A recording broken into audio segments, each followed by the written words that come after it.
શ્રી ગણેશાય નમઃ। મિત્રો, આપ જોઈ રહ્યા છો યુટ્યુબ પર આપણી ચેનલ ધાર્મિક વ્રતકથા। આપ સૌનું હાર્દિક સ્વાગત છે।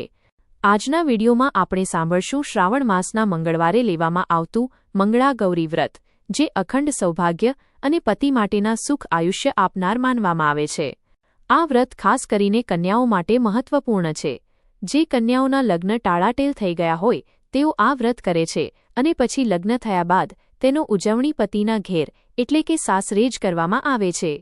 આ વ્રત 5 વર્ષ સુધી કરવાનું હોય છે।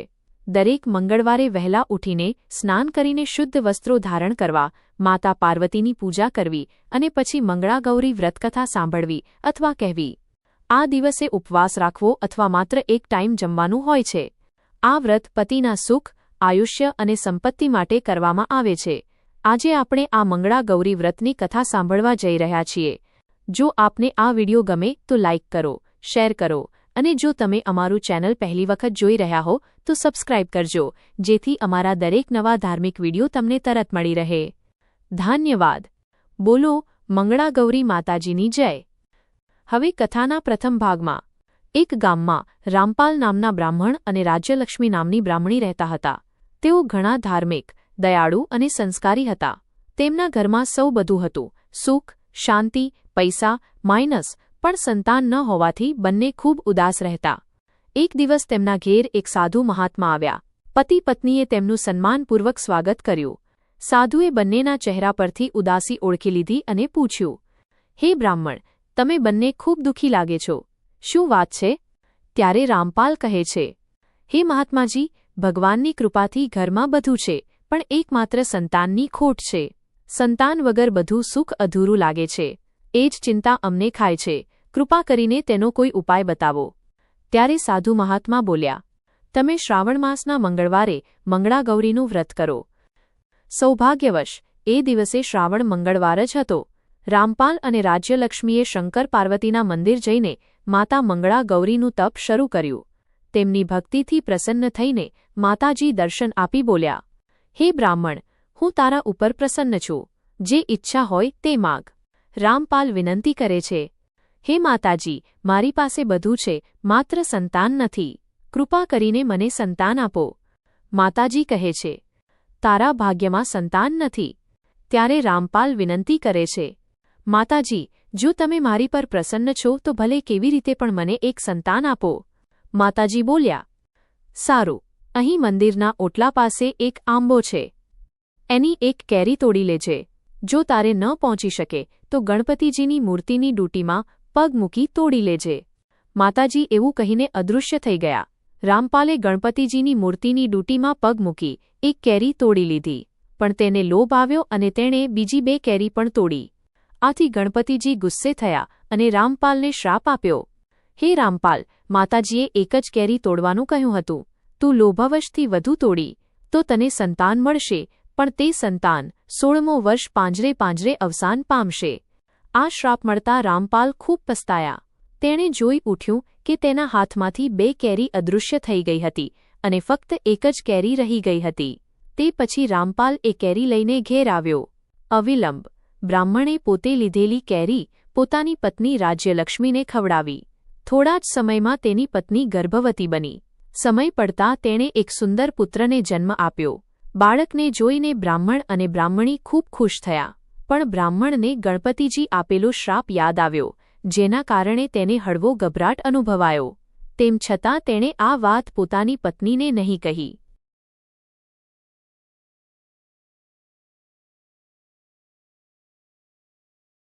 બાળકનું નામ તેમણે શંકર રાખ્યું। શંકર દિવસે દિવસે મોટો થતો ગયો। જ્યારે તે 10 વર્ષનો થયો ત્યારે તેનો ઉપનયન સંસ્કાર જનોઈ કરાયો। પછી શંકરને ભણવા માટે તેના મામા સાથે કાશી મોકલવામાં આવ્યો। મામા અને ભાણેજ બંને કાશી તરફ જતા હતા। રસ્તામાં એક ગામમાં આવેલું જ્યાં એક પાદર પાસે કૂવો હતો।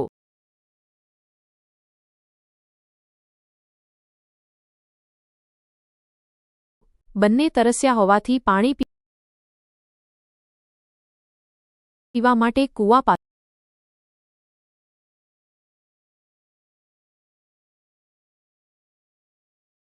પાસે ગયા। ત્યાં 3-4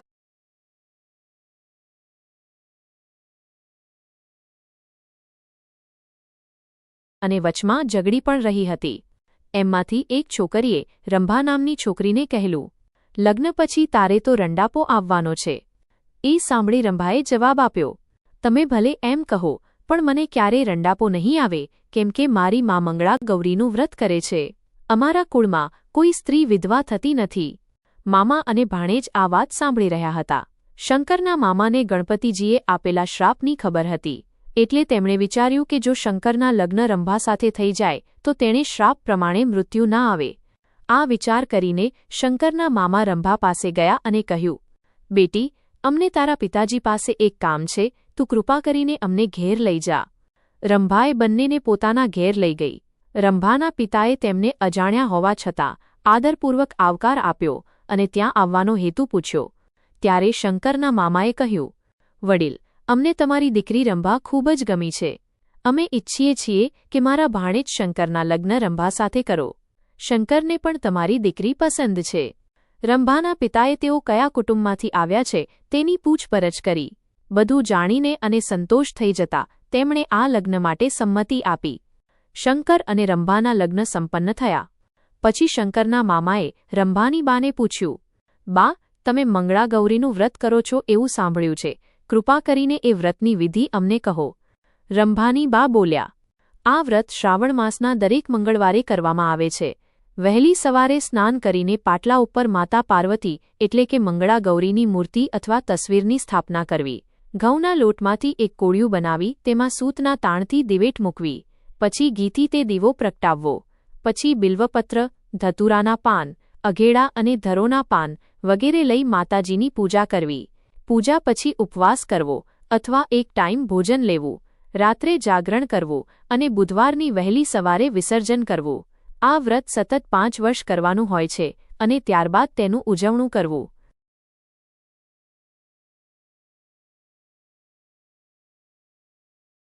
રીતે વ્રત વિશે વાતો કરીને પછી બધાએ રાત્રે આરામ લીધો. સવારે વહેલું ઉઠીને શંકર અને તેના મામા કાશી જવા રવાના થયા. સાસુ સસરાની આજ્ઞા લઈને શંકરે પત્નીને કહ્યું કે ભણવાનું પૂરું થયા પછી એ પાછો આવી જશે અને તેને ઘરે લઈ જશે. કાશી પહોંચીને શંકરે થોડા વર્ષોમાં ભણવાનું પૂરું કર્યું. ત્યારબાદ તે પોતાના સાસરે પાછો આવ્યો. હા, નિશ્ચિતપણે શંકરના સાસરે તેમના સ્નેહપૂર્વક સ્વાગત કરવામાં આવ્યું. શંકરે પત્ની રંભાને ઘરે લઈ જવા બાબતે જણાવ્યું. આથી શંકરે રાત્રિવાસ સસરા ઘરે જ કર્યો. રાત્રે શંકર અને રંભા પોતાના ઓરડામાં સૂઈ ગયા. અડધી રાત્રે રંભાને સ્વપ્ન આવ્યું. સ્વપ્નમાં મંગળા ગૌરી માતાજી દેખાયા અને કહ્યું, બેટી રંભા, તરત ઉઠ. તારા પતિને નાગ ડંખ મારી દે તે પહેલાં જ દૂધ આપી દે. તે દૂધ પીશું અને ચાલ્યો જશે. રંભા તરત જ ઉઠી. રસોડામાં જઈને એક વાટકામાં દૂધ ભર્યું અને શંકરના પગ નજીક મૂકી દીધું. પછી ઓરડા બહાર જઈને દરવાજાની છિદ્રમાંથી અંદર જોઈ રહી. એ વખતે એક કાળો ભયાનક નાગ ઓરડામાં આવ્યો. તેણે શંકરના પગ પાસે રાખેલો દૂધનો વાટકો જોયો અને તેમાંનું દૂધ પીધું અને પછી ચાલ્યો ગયો. આ રીતે શંકર મૃત્યુના મુખમાંથી બચી ગયો. સવાર થતાં રંભાએ આ સમગ્ર ઘટનાની વાત પોતાની માતાને કહી. માતાએ કહ્યું, બેટી, આ બધું મંગળા ગૌરીના વ્રતનો પ્રભાવ છે. હવેથી તું પણ આ વ્રત કરજે, જેથી તને પણ અખંડ સૌભાગ્ય પ્રાપ્ત થાય. રંભાએ મનોમન મંગળા ગૌરીનું વ્રત કરવાનું નક્કી કર્યું. તેણે પોતાના પતિને બચાવવાને બદલ માતાજીનો ખૂબ આભાર માન્યો. બીજે દિવસે શંકર અને રંભાએ પોતાના ઘેર જવાની રજા માતાપિતાથી માંગી. રંભાના માતાપિતાએ તેમને ખૂબ સ્નેહભર્યું વિદાય આપ્યું અને કરિયાવર પણ આપી. શંકર અને રંભા પોતાના ઘેર આવ્યા. ઘેર પહોંચીને રંભાએ સાસુ સસરાને નાગ અંગેની સમગ્ર ઘટના કહી. પોતાના દીકરાને મૃત્યુના મોંમાંથી બચેલો જોઈને શંકરના માતાપિતા ખૂબ જ ખુશ થયા. તેવું લાગ્યું કે આ બધું મંગળા ગૌરીના વ્રતના પ્રભાવથી શક્ય બન્યું છે. શંકરની માતાએ પણ તરત મંગળા ગૌરીનું વ્રત કરવાનું નક્કી કર્યું. આ રીતે મંગળા ગૌરીના વ્રતના પ્રભાવથી શંકરનું આયુષ્ય વધ્યું અને તે મૃત્યુથી બચી ગયો. હે મંગળા ગૌરી માતાજી, જેમ રંભાને તમારી કૃપાથી ફળ મળ્યું, તેમ આ વ્રત કરનારા, કહેનારા અને સાંભળનારા સૌને પણ આશીર્વાદ આપો. બોલો મંગળા ગૌરી દેવી પાર્વતીની જય. મિત્રો, આજે આપણે મંગળા ગૌરી વ્રત કથા સાંભળી. આશા છે કે આપને આ વિડિયો પસંદ આવ્યો હશે. મંગલમ ભગવાન શંકર, મંગલમ વૃષભધ્વજ, મંગલમ પાર્વતીનાથ, મંગલાય તનોહર. બોલો મંગલમય દેવતા શિવ પાર્વતીની જય. મિત્રો, કથા સાંભળવા બદલ આપનો ખૂબ આભાર. મારા તરફથી સૌને જય શ્રી કૃષ્ણ. રાધે રાધે.